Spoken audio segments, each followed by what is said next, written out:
Before we begin, I want to acknowledge that we are recording this podcast on the lands of the Gadigal people of the Eora Nation. I'd like to pay my respects to elders past and present and recognise their continuing connection to land, water and culture. I also extend that respect to any Aboriginal or Torres Strait Islander listeners joining us today. We're sitting there having the meeting. I said I promised myself in the car on the drive here that I'd share this story with you. I said, and it was like literally 6 years ago when the cookies started to take off and my son said, you need a contract manufacturer. He said, so he sat me down at the kitchen table, we're having a cuppa and he goes, so what's the plan, Mum? Now, mind you, this is 6 years ago. I said, to be on Qantas. Just like that. To be on Qantas. To be on Qantas. And he goes, yeah, that's great. That's a great vision. He goes, but we need some steps in between there. And I just looked at him and said, but why? We should be on Qantas. We should be. And then Jess just laughed and she goes, yeah, you should be. Welcome to another edition of the Unicorns podcast. I'm your host, Justin Kelly. Today on the show, I'll interview Terri-Ann Tezzi Daniel, founder and CEO of Cooee Native Superfoods. This is one of Australia's fastest growing inclusive food brands that began with just $17.90 and a mother's determination to help her children with food allergies. Tezzi shares how her home experiments evolved into a thriving business, now stocked in Woolworths, Ampol and IGA, with 500,000 Cooee cookies soon to be served on Qantas flights. She talks about turning adversity into innovation, building a national brand while staying true to her Indigenous heritage, and the role of storytelling in creating a loyal customer base. The conversation explores how Tezzi's focus on inclusive, allergen-friendly foods and native Australian ingredients has helped redefine what it means to create a brand with both purpose and profit, and how her journey offers valuable lessons for entrepreneurs determined to grow with authenticity and impact. Tezzi reflects on her grandmother's influence, the importance of community, and the belief that great food can connect people from every background. From her kitchen bench in Lake Macquarie to the skies with Qantas, Tezzi's story is a reminder that innovation often starts at home, and that passion, perseverance, and purpose can turn even the smallest beginning into something extraordinary. Tezzi Daniel, welcome to the program. Thank you very much. Thanks for having me. You started Cooee with just $17.90 left in your weekly budget. So take us back to that moment. What was life like then, and how did that $17.90 change everything? Well, how was it then? Bloody hectic. I had 6-year-old triplets and a 7-year-old. I lived in a little country town called Gindra. Where's that? It's about 15 minutes north of Albury, Wodonga, the Murray River, between New South Wales and Vic. Really close. I grew up along in that area as a teenager, so it was really nice to be around home. But yeah, a little country town, so my kids all went to the local public school and trying to find a job inside school hours. I worked at the local cafe and the gym, but yeah, it wasn't enough to crave, like I'm always being quite passionate and inspiration, like I'm driven. And so my daughter has a serious lactose allergy, Ayla. Their grandmother is celiac.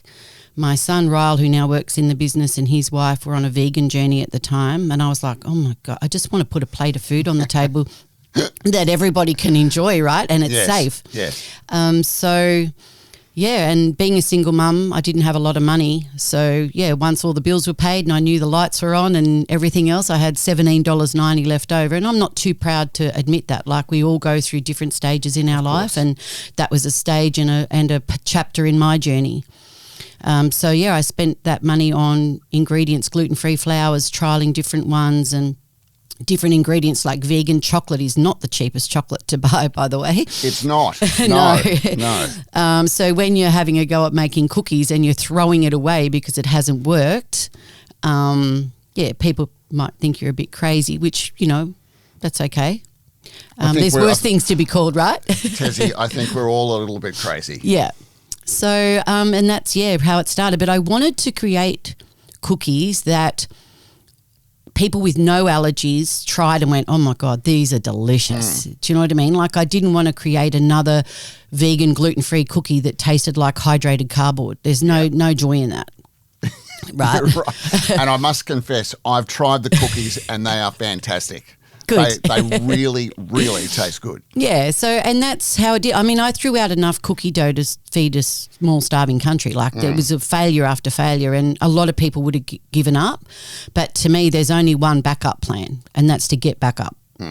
So, what did your kitchen look like back in those days? It was just a normal kitchen, a 600 oven, not even one of those big ones. Like, it was just a small kitchen. And I remember I drove to Melbourne to go to a Whole Foods store and ask them about buying gluten-free flour in bulk after I had a couple of cafes that said, yeah, we'll sell you cookies. So I thought there's got to be try and get cheaper in bulk. Course. And the guy said to me, he goes, what'd you say you make? And I said, oh, vegan and gluten-free cookies, blah, blah, blah. And he goes, do you have any samples? And I went, yeah, I've got some in the car. So I took them into him. He did not even put one in his mouth.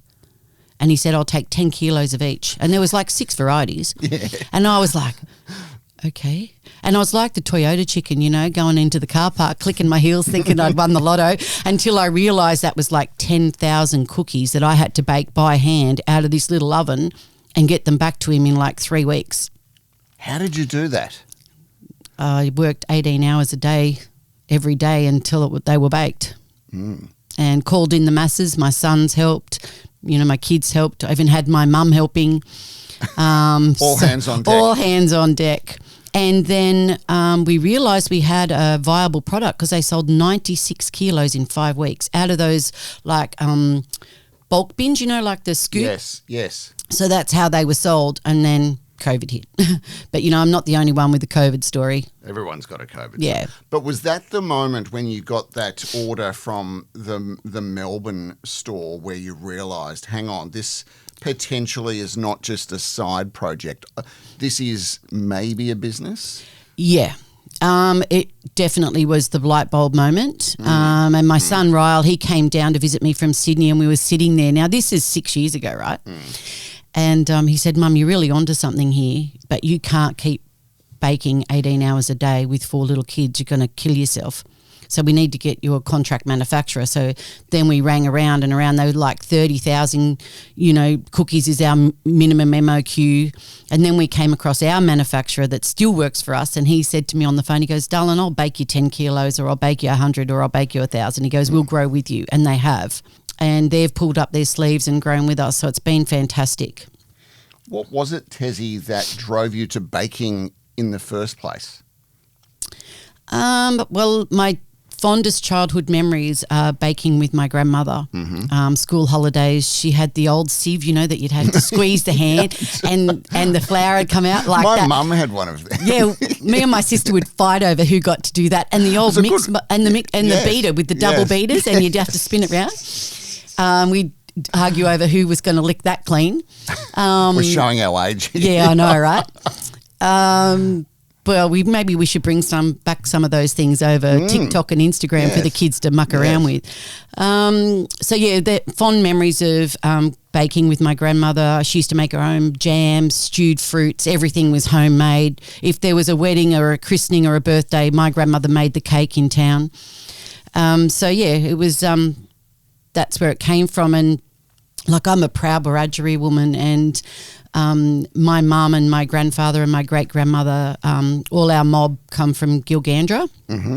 And during COVID, when all cookie making stopped, my sister and I decided we'd go to Gilgandra and just connect with family and have a walk through the cemetery and just sort of, put our feet on country where our roots were from, which was a really intense and emotional journey. But as I was driving out of Gilgandra, there was a sea of yellow both sides of the road from the wattle trees. And that's when I said, right, I'm going to make a contribution and a tribute to my heritage and to my great-grandmother, and I'm going to go home and I'm going to put native superfoods in all of the cookies. So it was a little bit back to the drawing board.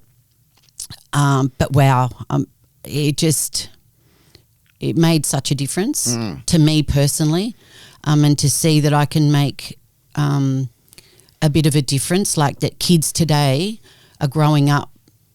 We can play a small part that they're growing up knowing what a wattle seed is, or a muntree, or a finger lime, or a kakadu plum. Like, yeah, sure, all the big cosmetic companies use kakadu plum for its vitamin C content. Yes. And the fine dining restaurants around the world put some finger lime caviar on their lobster. But what about the young kids growing up? Like, everyone loves a cookie, from a toddler cutting their teeth to a 90-year-old dipping it in their tea. Like, it's just a universal snack. So... yeah, that's... So where do you source all of the natives from, the superfoods? Where do you get it from? Well, currently we buy them from a third-party wholesaler. Yes. And we ask them consistently when we get our product, can we get them from either Wild Harvest or from Indigenous growers? The sad thing is, though, there's less and less of that happening. And we want to really try and make a difference there. So obviously the more we grow, the more we're using. We want to be able to go on country, onto farms that are owned and run by Indigenous people, and help grow their economic scale, and help them employ more Indigenous people on country, and really sort of make it a circular economy that we're really sort of all helping one another. You've called the business Cooee. Cooee, of course, has very deep Australian roots. What does Cooee mean to you personally, and why did you choose that name for your brand? Okay, so Cooee, Cooee cookies, now Cooee popcorn, and all the other things we have coming will all hit as many allergen profiles as we can. So our cookies are 100% plant-based, they're gluten-free, they've got no nuts, no egg, no dairy, they're halal, they're kosher, they're an inclusive treat for anyone to enjoy. I mean, if you're allergic to sugar, I'm sorry, we didn't hit that one, but we're trying. And Cooee is an Aboriginal word that they used to keep safe in the bush. Like, it'll travel for miles, like you cup your mouth and do the big Cooee, and it's you do that in the bush. Hey, I'm over here, I'm safe, it's all good. Or I'm over here, come towards me, it's all safe. Do you know what I mean? And so people know that Cooee food is safe. It's allergen friendly and it's safe. So for me, Cooee is really entrenched with my Indigenous heritage. It resonates well with what we're trying to do for our brand from a safety perspective, but it's also really strongly entrenched in Australia's history, and also my great-grandmother's hometown of Gilgandra. That was the starting point of the Cooee March in 1915, which was the first recruitment march for the First World War. So 13 men left Gilgandra, the streets in Gilgandra, and they walked to Botany in Sydney, and they recruited 264 men along the way. So I just feel like it's a word that everybody knows, and it's sort of really sort of a three-pronged effect for us. So we put a lot of thought into it, as you can see. But great name. Yeah, thanks. So you've described Cooee as food from country. Yep. What does that mean to you, and how important is it to bring Indigenous culture into your products? It means everything to me. Like, we're talking about the oldest living culture in the world, and they had a sustainable life eating all of these foods, so it's really important that we don't lose that along the way. We've lost so much, not just Indigenous culture, but different cultures around the world. As we move forward to the future, we leave really important snippets behind. And so I think it's really important that we don't do that. And I want my kids and my grandchildren to know that, these are beautiful native superfoods. Like, you would talk about superfoods. Let's talk about broccoli and blueberries for a second, right? Remember the big hype about those being superfoods and everyone filling their trolley with them? We use a product in our triple choc called Muntries. or better known as the emu apple, if you're Indigenous. Okay. And they they do taste quite tart, almost like an unripened apple. That sort of tarty. So how big are they? Tiny, like a blueberry. Okay. And we put those in our triple choc, so chocolate and that tarty apple flavour just go beautifully together. But they've got 4 times the antioxidant of a blueberry that you buy. So, we want to talk about superfoods. The native foods grown in this country, they really do stack up against a lot around the world. How can we learn more about the native superfoods, botanicals, the ingredients that we have here? Well, there's this really good thing called Google. I don't know. I suppose everybody just needs to want and learn. I think that, native superfoods are really we're aiming to make them, more of a focus for people. We're going to be using it in everything. We've just created 3 popcorn ranges, creamy caramel and wattle seed, sweet and sour with strawberry gum and Davidson plum. And it's got that sweet and sour You're making that just me hungry. Dances on your tongue. So, yeah. Well, let's talk about your product range. It began with trying to get some cookies out the door, and it's obviously expanded. So give our listeners a sense of what products you have on the market. Okay, so we have our cookies. We have our traditional range, which is just your normal sort of everyday cookie, although ours are not everyday. We have choc chip and wattle seed. We have triple choc and munchies. We have chai and kakadu plum, and we have white chocolate with pumpkin seeds and strawberry gum. Then we have our Miagun collection, and Miagun is Wiradjuri for family or kin, and they're dedicated to our family. So we've got Nan's Jam Drop with Davidson plum, and these are filled cookies. So these are 2 cookies with jam in the centre. And I've tried them. Yeah, that's our bestseller. Yes. And that's dedicated to my grandmother, because she used to make her version of a jam drop when I was a little kid. It wasn't gluten-free and it wasn't vegan, but it was delicious. So I've taken a twist on her recipe. And then we've got Jude's Vanilla Cream with finger lime. So that's 2 shortbread cookies with a creamy finger lime centre, and that's dedicated to my partner's mum, Jude, who passed away 20 years ago from cancer. But she loved anything citrus, so we've made that cookie and dedicated it to her. And we've got 2 more in the making, but I'll share those with you another time. Okay, you're teasing us now. Then we've got our popcorn range that we've just launched. There's 3 flavours in that: the creamy caramel and wattle seed, the sweet and sour with strawberry gum and Davidson plum, and the sweet and salty with strawberry gum. And how hard has it been to get the balance right? So as you mentioned, they're vegan, gluten-free, dairy-free, nut-free, yet they taste good. So surely on that kitchen table there must have been a bit of experimentation, saying, no, throw that out, keep going, add some more of that. Yeah. How do you do that? Well, I don't know. I will share one story with you. It was when I was making the chai. So I'd already nailed the choc chip and the triple choc. Okay. But then I'm thinking to myself, well, what else can I do? And my daughter Ayla loves chai, like traditional chai tea, not your creamy chai lattes. And so I said to her, well, Mummy will try and make you a chai cookie. So it started out that I was going to do it as a cookie idea of the sticky date pudding. Being a great dessert, right? Yes, of course. So I soaked the dates in chai tea and then I rolled it through the cookie dough. Okay. And that's how I started making the chai cookie. And it was once I nailed it, it was delicious. But try after try after try, it was just spreading too far in the oven and looking like a crisp, or it was not spreading, or it was tasting not right. And I'm not one to give up, but it was a Saturday afternoon and Ayla was sitting on the bench with me, and I just literally sat on the kitchen floor after I'd pulled out like the upstairs tray that had failed, and I burst into tears. And I said, it's just not working. And I'm not one to do that. Yes. And so my daughter's like, oh, what's wrong with Mum? And she sat down and she took my hand. She goes, Mum, it's just a cookie. We can try again. How good. Yeah. And I said, yes, we can, sweetheart. And we did. And the next batch turned out perfect. So it was just, yes, like I've said before, the best backup plan you can have is to just get back up. Just keep going. Just keep going.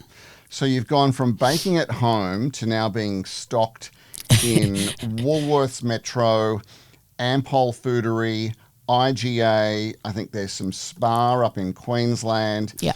and Bunnings with your pet range. Yeah. I mean, that is huge growth. Yeah, it is. What were some of the key turning points, do you think, in scaling up the business? My son coming on board. Mm-hmm. He's our COO, Ryle. He come with an immense amount of passion, as I have. He also has a background in sales as well. So we had both of us, just us, and like we were just getting on LinkedIn and sending out emails to people, hoping they'd give us 5 minutes of time. Did that work? Yeah, it did. Yeah. I mean, that's how we got on Qantas. Ryle sent an email on LinkedIn to a procurement manager at Qantas and told them who we are, and 2 weeks later we were sitting in Qantas head office having a meeting. Stop it. Yeah. I want to talk about the Qantas deal because literally you've just gone live with your Qantas cookies being available on domestic flights. Yep. So let's lift the lid on how you landed the Flying Kangaroo, because that is, an iconic Australian brand, probably the most famous brand, I would think, in the country. And now your products are being served up to hundreds of thousands of Qantas passengers. I know, it's pinch yourself kind of stuff, really. Like I am just, it's still a bit surreal. We were on our first flight ex-Perth 2 days ago. 15th of October will be etched in my brain till my last breath. And so that was the power of literally a cold email via LinkedIn. Yep, that's right. And how did it progress? So Ryle made himself a mission to send 5 LinkedIn emails a day to different procurement managers from different businesses. That was his mission, and he stuck to it every day religiously. And he sent one to Belinda at Qantas, and she emailed back going, love to hear from you, blah, blah, blah. Let's make a meeting.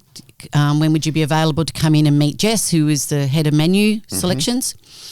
And it was literally not even a full 2 weeks later, we were in their office and we took in samples and gave them all the samples, had a yarn to them about my story and how we'd got to where we were. And I said to Jess and Belle when we're sitting there having the meeting, I said, I promised myself in the car on the drive here that I'd share this story with you. I said, and it was like literally 6 years ago when the cookies started to take off and my son said, you need a contract manufacturer. He said, so he sat me down at the kitchen table, we're having a cuppa, and he goes, so what's the plan, Mum? Now, mind you, this is 6 years ago. I said, to be on Qantas. Just like that. To be on Qantas. To be on Qantas. And he goes, yeah, that's great. That's a great vision. He goes, but we need some steps in between there. And I just looked at him and said, but why? We should be on Qantas. We should be. And then Jess just laughed and she goes, yeah, you should be. You should be. So I suppose, and then we left the samples with them. We walked out to the car, went and grabbed some sushi for lunch, and I said, I think we'll get a deal with them. And Ryle goes, let's not count our chickens yet. Yeah. And we got a phone call not even a week later, because she said to us in the meeting, she goes, I was supposed to sign off on this menu a couple of weeks ago and I still haven't. I said, yeah, but the stars hadn't aligned. You hadn't met us yet. I like it. And that's how it started. And then she rang us a week later to say, you've been successful. We're going to onboard you with Nan's Jam Drop on domestic flights starting 15th of October. We need to get cracking. And I was like, oh, my God. What was that moment like? I cried. Tezzi? I cried. Happy tears, burst into tears, yeah. It's because, we say I started with $17.90 and that there's been some really, really hard times. I bet. Yeah. Starting a business and keeping a business going is not easy. No. It's tough. I mean, to be honest with you, I owe a lot to my partner who became my husband 2 weeks ago. Fantastic. Congratulations. Thank you. So it was about 4 years ago, I wrote out the IP of the recipes. I said, I've got no money. I've bootstrapped everything. I've put every cent I have into this business, and I've got no more, so I'm done. You know, I couldn't go to the bank and ask them for money because I had nothing to give this crazy woman with a dream that she wants her cookies on Qantas. Yeah, oh, sure, let's give her some money. And my partner said, please don't sell them.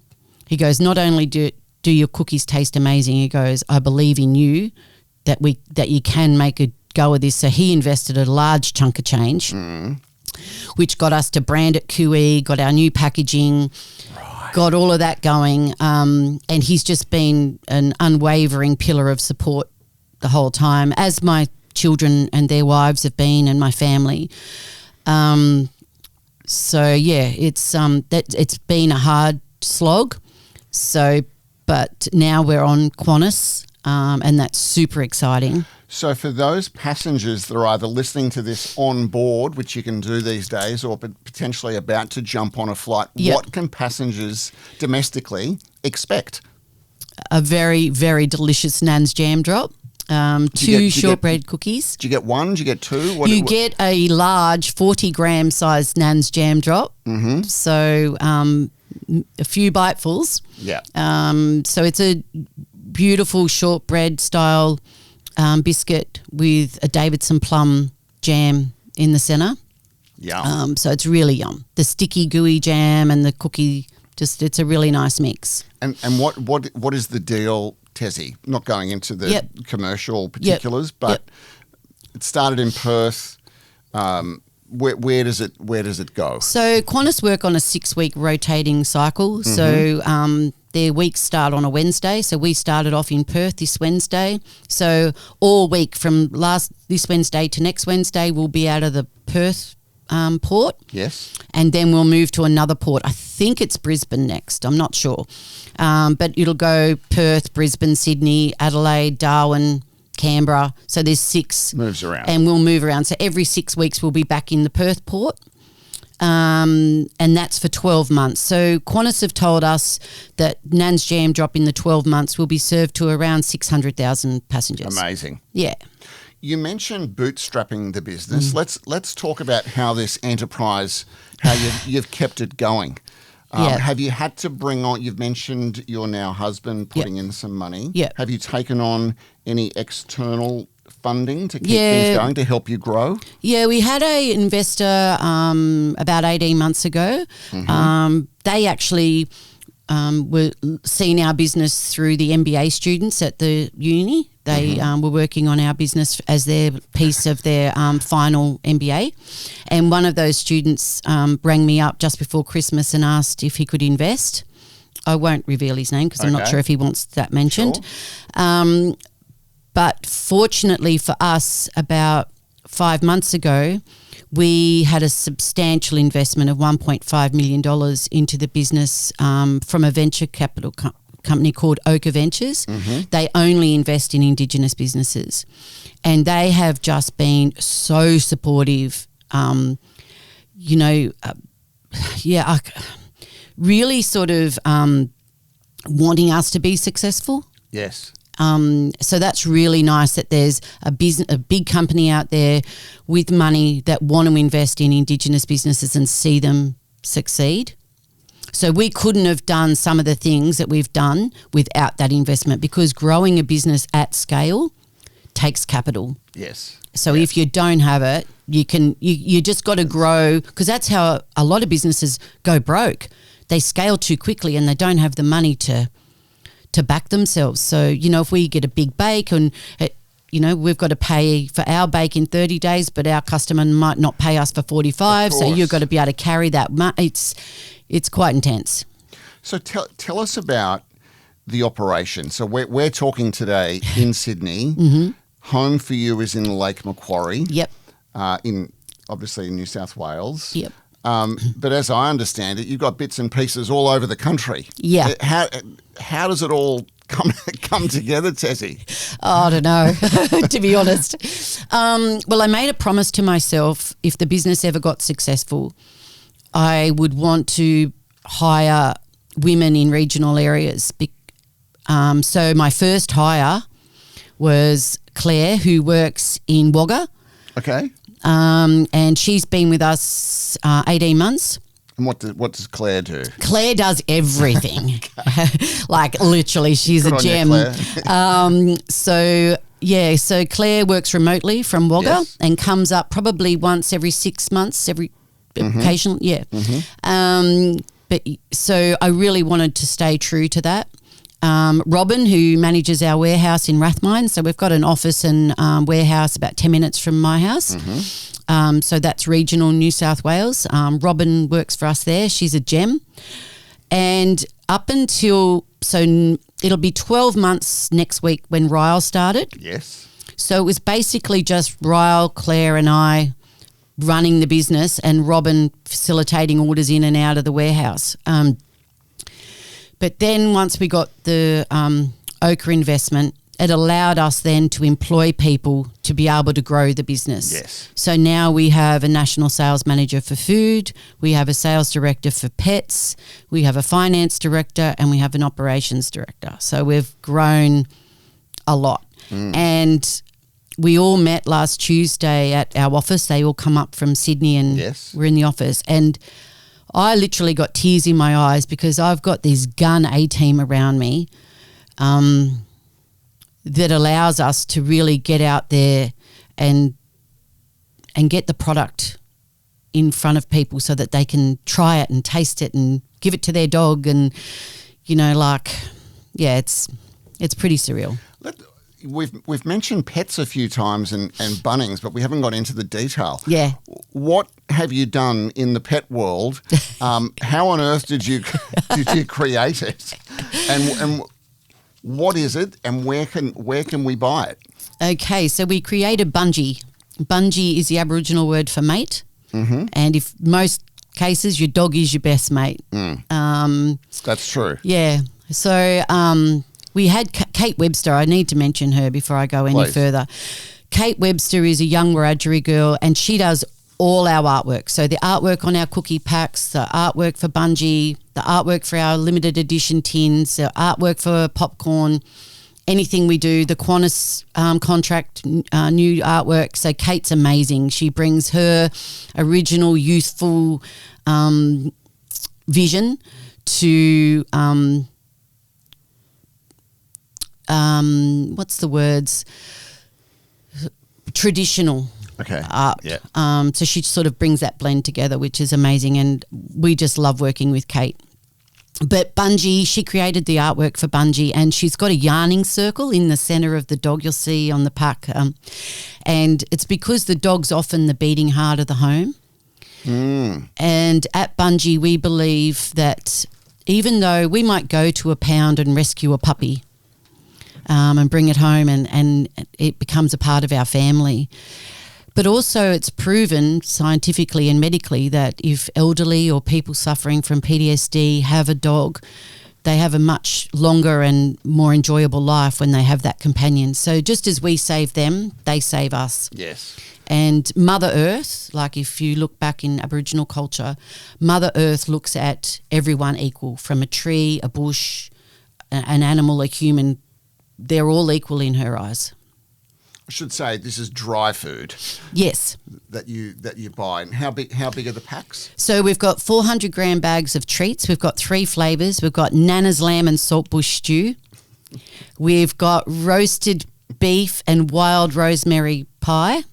And we've got fish and sea parsley mornay. Wow. So we've got the 3 treats, and then we've also got the dried kibble in the 3 kilo bags, in the Nana's lamb and saltbush stew, and the roast beef and wild rosemary pie. In Bunnings? Yes, in Bunnings. So for those listeners that are interested in sampling your products, where can they buy them? I've mentioned the distribution centres, but literally just in supermarket shelves, or, you pull in to a servo. Yeah, so if you fill up your car. Yeah, we're in 586 Ampol fooderies. So if you fill up your car at an Ampol foodery, you'll be able to buy a pack of Nan's Jam Drop or Triple Choc. They're stocked in all fooderies. Triple Choc and Nan's Jam Drop's also available in Woolies Metro nationally. We've got a wider range available at Ritchie's IGA. And As of probably next week, we've got our 160-gram family packs available through IGAs in our choc chip and Nan's jam drop. And we've got Spa. They've got a wider range in the 50 outlets in Queensland and growing. Amazing. We should just touch quickly on the Cooee Maribung Foundation. Yeah. What is that, and why did you set it up? Well, I'm in the midst of setting it up now. So I've been lucky enough to have a legal team offer me pro bono to set the foundation up. So that's been amazing because it's a bit of a costly exercise to do correctly. But as we discussed about Cooee being a word to stay safe, I believe that everyone deserves to be safe, whether they're at work, at home, at school, in the street, doesn't matter. That's your God-given right to feel safe at all times. And Maribung is the Wiradjuri word for love and kindness. And again, everyone deserves to be surrounded with love and kindness. We wanted to set the foundation up to have some impact on domestic violence. Sadly, you would hope that it would be getting better, but a woman dies every 11 days in this country at the hands of an intimate partner, either a current or past partner. And that's just a sadistic, I can't sleep at night peacefully with. As a child, I witnessed domestic violence and the trauma is real. So I think that we can make a difference. The better Cooee does, the better Bungie does, the more cookies we get out there and the more product we sell, the more impact we can have with the foundation. We've got some conversations happening with some pretty big tier ones to be partners of the foundation. Okay. They see the vision that I see. But what we need to be doing is breaking the generational cycles of DV. So we need to be working on our young kids today so we're changing behaviours, so that's changing. So I'd really like to work with allied health professionals to develop a program that starts in primary school. Like I'm talking year 3, year 4 kids, because there is a couple, but they've rolled them out for year 10, it's too late. So we need to be teaching kids at a really young age what respectful and responsible relationship behaviours look like. And it's not just, a punch in the face. It's financial control, emotional control, all of these things. So I really want to work on that. The other one that for the foundation is Indigenous kids from remote areas that have been left orphaned due to domestic violence. Those kids deserve a spot in the best schools in this country. I have a saying that broken crayons colour the same as whole crayons, and they do. They do.